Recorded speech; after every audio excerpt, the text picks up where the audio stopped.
En même temps, à l'occasion de la promotion de la nouvelle promotion de l'Académie de police, il faut mentionner que lors de la fête de la police le 25 janvier 1900, en bien dernier, le président Abdel Fattah el-Sisi était revenu sur les sacrifices de cette institution au service de la patrie. Le 25 janvier, c'est une date qui symbolise dans la conscience des Égyptiens la lutte contre les injustices.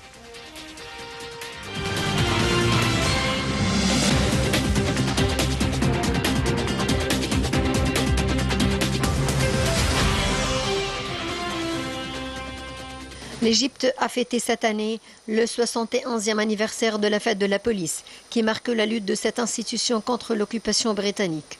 Le 25 janvier 1952, 56 officiers avaient perdu la vie et 73 autres avaient été blessés après avoir refusé de remettre le siège du gouvernorat d'Ismaïlia aux forces d'occupation en pleine lutte du pays pour l'indépendance. À cette occasion, et comme chaque année, le président Abdel Fattah el-Sisi a célébré avec les familles des policiers et des martyrs de la police cette glorieuse fête au siège de l'Académie de police au Nouveau-Caire. Durant la célébration, un documentaire intitulé « Chaque jour un nouveau défi » a été diffusé. Celui-ci portait sur les efforts des forces de police dans la lutte contre le terrorisme et la lutte contre la criminalité afin de protéger les citoyens. Le président a honoré les épouses ainsi que les fils et les filles des martyrs et des anciens officiers qui ont participé à la bataille d'Ismaïlia en 1952. Il a également approuvé la promotion des policiers qui ont pris part à la guerre contre le terrorisme.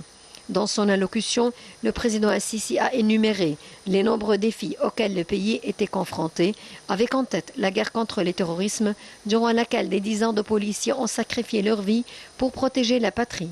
L'Égypte a réussi à éliminer le terrorisme à près de 100%, a annoncé le président. Nous ne devons pas oublier les sacrifices des martyrs et des blessés dans la confrontation avec le terrorisme et nous ne devons non plus oublier la situation dans laquelle nous étions il y a quelques années, a ajouté le chef de l'État Abdel Fattah el-Sisi.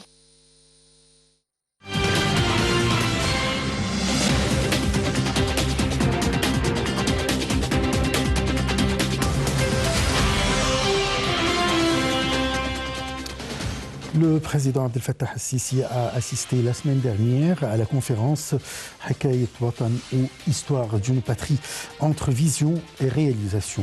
Les activités de la conférence se sont tenues se sont étendues sur 3 jours. La sécurité nationale a été le dernier dossier évoqué par Hikayat Watan.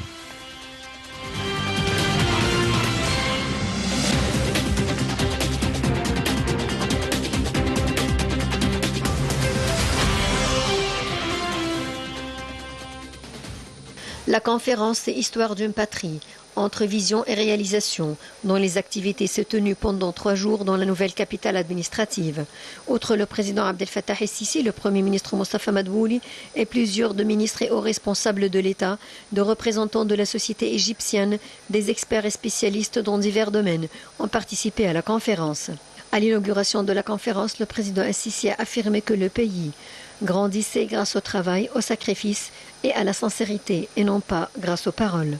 Un film documentaire a été projeté sur la révolution du 30 juin et la demande du peuple égyptien à l'armée de protéger l'Égypte et les Égyptiens de la menace des frères musulmans, en plus de la destruction de ses infrastructures et des victimes de l'armée, de la police et des citoyens pendant leur règne.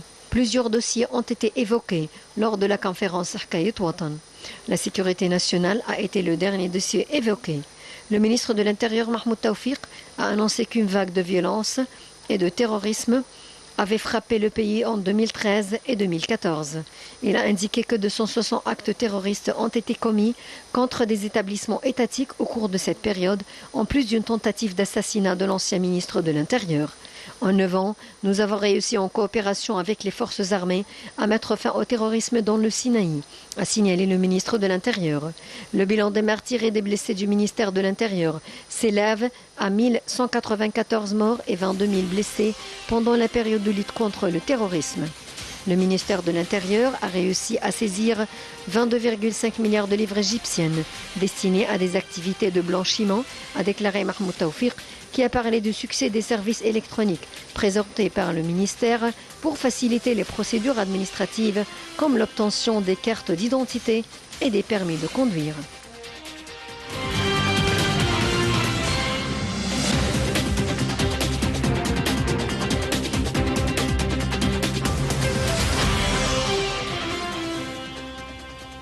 Et avec ce rapport, nous arrivons à la fin de notre émission de direct. Merci de l'avoir suivi et très très bonne soirée. Au revoir.